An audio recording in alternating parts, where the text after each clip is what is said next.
Hello everyone, welcome to you in the topic The Letter to God, जो कि कक्षा 10 का फर्स्ट फ्लाइट का पहला चैप्टर जिसके दो पार्ट हमने कर चुके हैं और अब ये तीसरा और अंतिम हिस्सा उसका बचा हुआ है। तो चलिए इसे पूरा करते हैं। इससे पहले हम एक रिवीजन देख लेते हैं कि अभी तक क्या हुआ था स्टोरी में।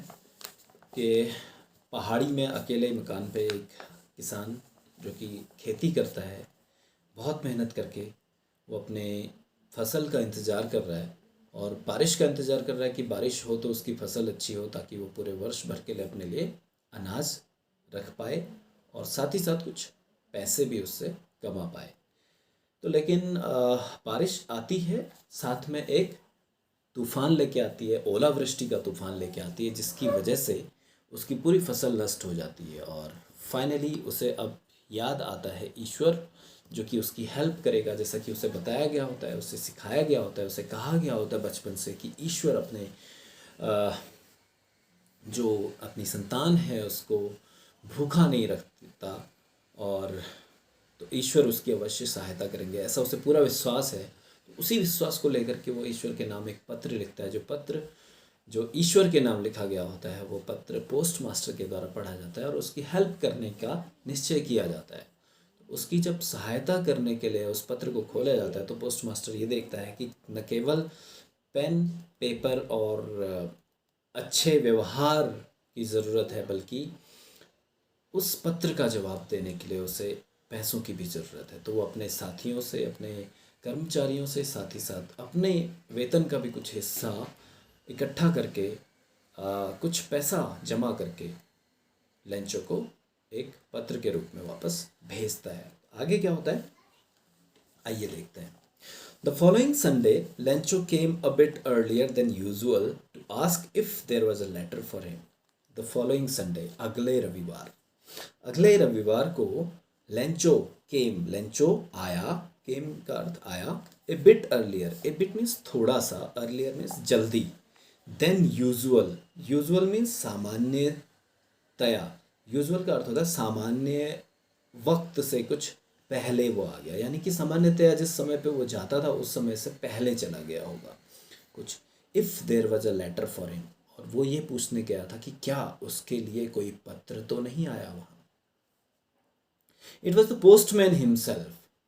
अब पोस्टमैन हिमसेल्फ यानी कि स्वयं पोस्टमैन वो था जिसने who handed the letter to him, जिसने हैंडेड मीन्स होता है थमाना, हैंडेड द लेटर उस पत्र को थमाया, किसे, लेंचो को, to him while the post master, while means जबकि, द पोस्ट मास्टर जो पोस्ट मास्टर था, एक्सपीरियंसिंग मीन्स अनुभव करते हुए, the contentment of a man, contentment means होता है संतुष्टि का भाव, एक ऐसे व्यक्ति की संतुष्टि का भाव महसूस करते हुए, who has performed a good deed, जिसने एक अच्छा, गुड डीड का अर्थ होता है एक अच्छा कार्य किया, ऐसे एक व्यक्ति का ऐसे एक व्यक्ति के की संतुष्टि का अनुभव करते हुए post master looked on from his office, looked on means देख रहा था, फ्रॉम हिज ऑफिस अपने ऑफिस से देख रहा था कि चलिए देखते हैं इस पत्र को पाकर उसके कैसे भाव उसके सामने आते हैं किसान के, लेंचो के। Lencho showed not the slightest surprise on seeing the money, Lencho showed, Lencho ने दिखाया, not a slightest surprise, slightest means थोड़ा सा भी, नॉट मीन्स ना, स्लाइटेस्ट सरप्राइज, उसे थोड़ा सा भी सरप्राइज, थोड़ा सा भी आश्चर्यचकित नहीं हुआ वो, उसने जरा सा भी ये नहीं दिखाया कि मैं आश्चर्यचकित हुआ हूँ ऑन सीइंग द मनी, उस पैसे को पा करके, उस पैसे को सीइंग मीन्स देख करके, in fact such was his confidence, उसका आत्मविश्वास इतना ज़्यादा, उसके अंदर आत्मविश्वास था कि भाई ईश्वर को मैंने पत्र लिखा है तो ईश्वर मुझे उसका जवाब अवश्य देंगे। बट ही बिकेम एंग्री, लेकिन क्या हुआ, वो किसान लेंचो बिकेम एंग्री, वो नाराज हो गया। क्यों, when he counted the money, जब उसने पैसा गिना तो वो नाराज हो गया। कारण क्या था? God could not have made a mistake. वो जानता था कि God, Ishwar, could not have made a mistake, कि ईश्वर कभी गलती नहीं कर सकते। ईश्वर कभी गलती नहीं कर सकते। Nor could he have denied Lencho what he had requested. Nor means और ना ही, कुड ही हैव डिनाइड वो मना कर सकते हैं लेंचो को। Nor could he have denied Lencho, Lencho को वो मना भी नहीं कर सकते। व्हाट ही हैड रिक्वेस्टेड, जो भी लेंचो ने रिक्वेस्ट करी थी उस रिक्वेस्ट को भी मानने से मना नहीं कर सकते भगवान। ऐसा वो सोचता है, इसलिए वो नाराज हो गया। क्यों क्यों नाराज हो गया? जैसे कि आप जानते हैं कि पोस्ट मास्टर पूरे 100 पैसे उसे नहीं भेज पाए थे, केवल आधे से कुछ ज़्यादा पैसे उसे भेज पाए थे। तो इमीडिएटली का अर्थ होता है तुरंत, तुरंत, उसी समय। Lencho went up to the window, Lencho went up to the window, window means खिड़की के पास गए।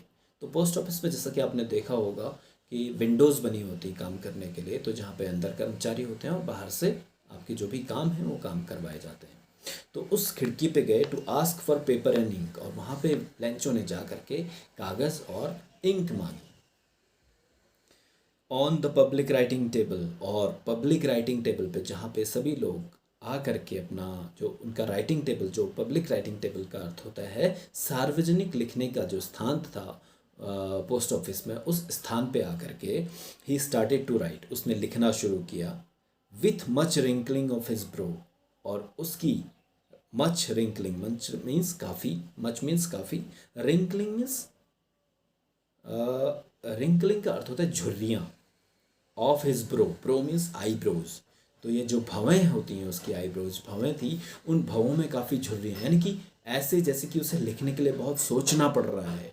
तो इस तरह से उसने अपनी आईब्रोज को रिंकल करते हुए वहाँ पे लिखना शुरू किया।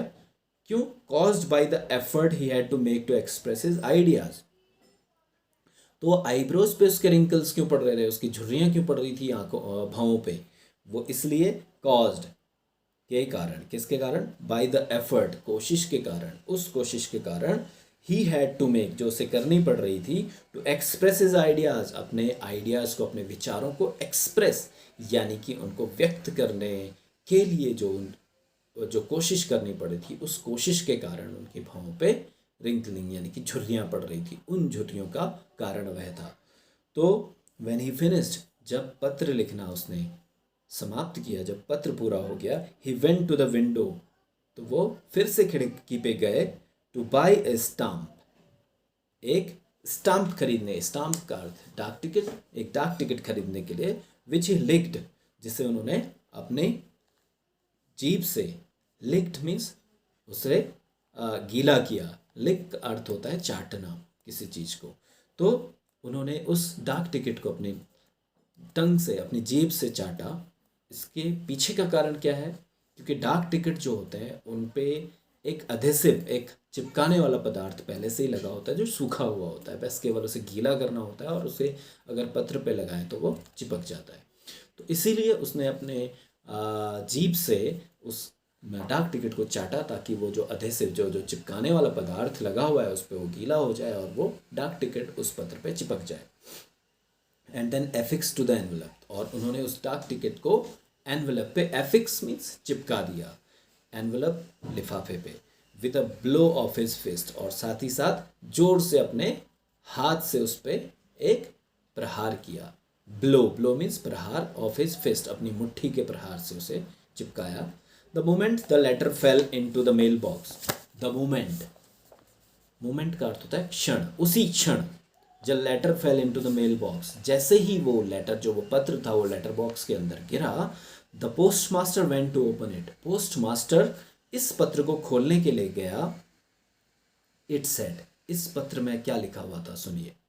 God, Ishwar, of the money that I asked for, of the money, of the money means उस पैसे में से, दैट आई आस्क्ड फॉर, जो मैंने मांगा था, जो पैसा मैंने मांगा था उस पैसे में से, ओनली 70 पैसोज रीच्ड मी, मुझे केवल कितने प्राप्त हुए, मेरे पास तक कितने पहुँचे, केवल 70 पैसोज मुझ तक पहुँच पाए हैं। सेंड मी द रेस्ट, मुझे बचे हुए पैसे भी भेजिए। Since I need it very much, क्योंकि मुझे इन पैसों की बहुत ही आवश्यकता है। But don't send it to me through the mail. But लेकिन don't send it to me, लेकिन ये मुझे ऐसे मत भेजिएगा। Through the mail, through the mail means post office के द्वारा, पोस्ट के द्वारा मत भेजिएगा। बिकॉज, क्योंकि द पोस्ट ऑफिस एम्प्लॉयज़, क्योंकि जो पोस्ट ऑफिस एम्प्लॉयज़ हैं, पोस्ट ऑफिस के कर्मचारी हैं, they are a bunch of crooks. They are a bunch, bunch का अर्थ होता है एक समूह, क्रुक्स का मतलब दुष्ट लोगों का समूह है। वो जो पोस्ट ऑफिस के कर्मचारी लोग हैं वो एक दुष्टों का समूह है, इसलिए मुझे बाय पोस्ट ये पत्र मत भेजिएगा। और अंत में उसने अपने साइन, अपने सिग्नेचर, अपने हस्ताक्षर किए थे लेंचो। इस तरह से लेंचो ने वो पत्र लिखा और वो इस गलतफहमी का शिकार था कि ईश्वर मेरी सहायता कर रहा है। एक तरह से वो एक उसका विश्वास था कि ईश्वर उसकी सहायता कर रहा है, और वो ये भी मानता था कि ईश्वर ने मेरी पूरी सहायता की, लेकिन जो पोस्ट ऑफिस के कर्मचारी हैं उन्होंने मुझे धोखा दिया और मुझे उस जो पैसा ईश्वर ने मुझे भेजा था उसमें से कुछ पैसा उन्होंने स्वयं रख लिया है और बाकी कुछ पैसा मुझे दिया है। इसलिए उसने पोस्ट ऑफिस के कर्मचारियों को बंच ऑफ क्रुक्स कहा। तो देखते हैं ओरल कॉम्प्रिहेंशन चेक में 2 प्रश्न आपके आगे दिए हुए हैं। The Lencho surprise to find a letter for him with money, was Lencho surprise to find a letter for him with money in it. तो क्वेश्चन है कि क्या लेंचो को कोई आश्चर्य हुआ जब उसे पत्र के अंदर पैसे मिले, पैसे के साथ में वो पत्र प्राप्त हुआ। क्या लेंचो सरप्राइज्ड हुआ, क्या आश्चर्यचकित हुआ? तो आपका आंसर हो जाएगा नहीं।